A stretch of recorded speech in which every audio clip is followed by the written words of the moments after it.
Well, this is the second night of my Alabama hunt.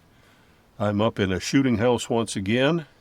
For those of you who might not know what that is, it's just probably about a 5 by 5 by 5 foot tall rectangle box elevated off the ground, maybe 8 or 10 feet.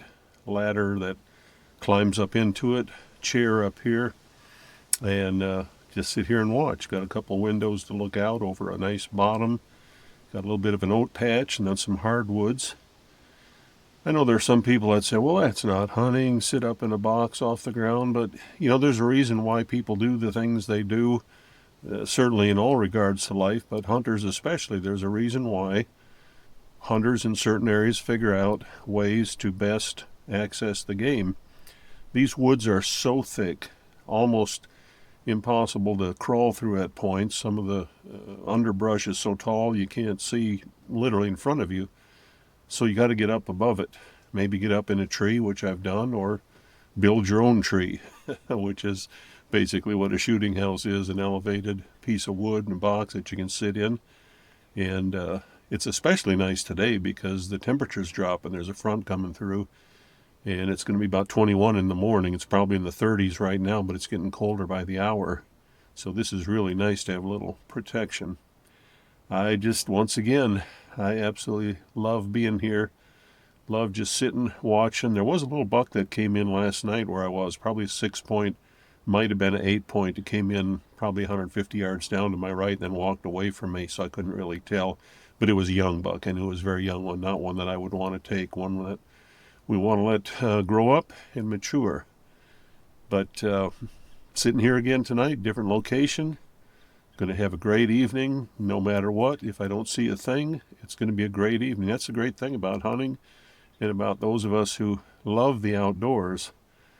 It's just great to be out here. You can't complain. It's a wonderful time, a wonderful view. I'm thankful that I have the health at 76 to hike out here, to climb the ladder, to sit down. I move a little slower than I used to, but you know what? That's good.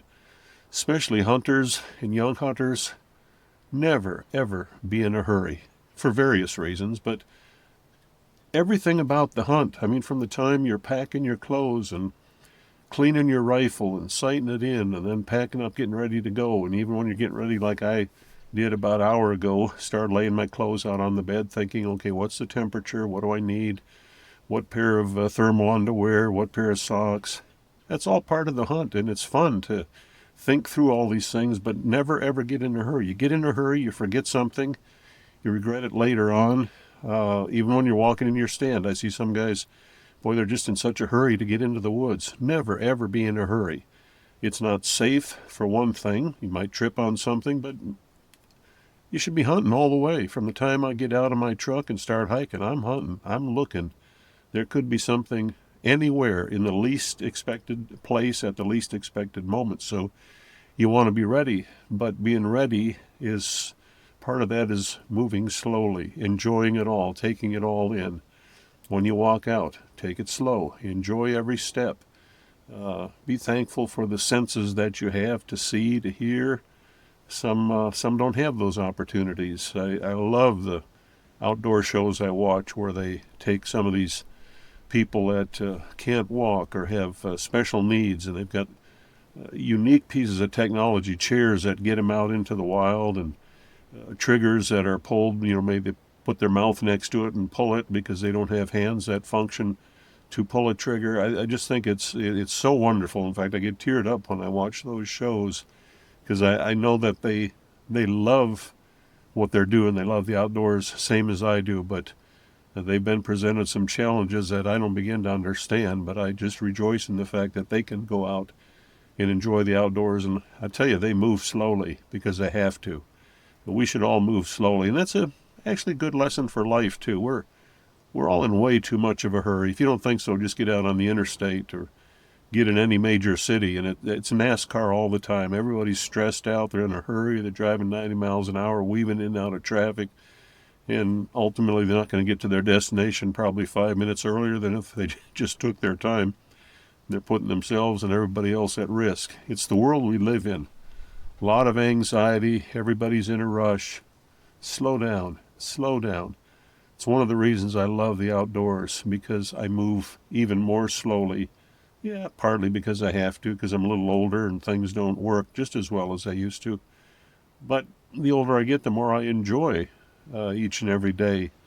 The more I'm appreciative of the health I have, and the more thankful I am that God has put in my heart the love for his great outdoors and for creation. And as I said yesterday, the hunting, it's not about the killing. It really isn't. People don't understand that. That's the harvesting of an animal to provide food for the table. But it's the experience, it's the planning, it's the stalking, it's the looking, it's just the being out there. I've been on many a hunting trip where I never squeezed the trigger, I never released an arrow, and it was a great trip because I was out where I love to be in the beauty of God's creation. So slow down, think a little more clearly, walk a little more slowly, move a little more deliberately. And when you're going in and out of the woods, always keep your senses peeled, be on the hunt, because you never know around what corner, around what tree, what bottom's going to hold just what you're looking for. That's what I'm hoping for tonight, that maybe that big old buck. I like old bucks. I don't care so much about inches and trophies. I just like an old, mature buck that's lived a long time, that's avoided and evaded a lot of the hazards of life, such as hunters and other predatory realities. I guess maybe I identify with that more as I get older, that I respect those old bucks. And so that's kind of what I'm hunting for. And as we say, stay tuned. We'll see how it all turns out. It's going to turn out great, regardless of whether I squeeze the trigger or not, because I'm in God's outdoors.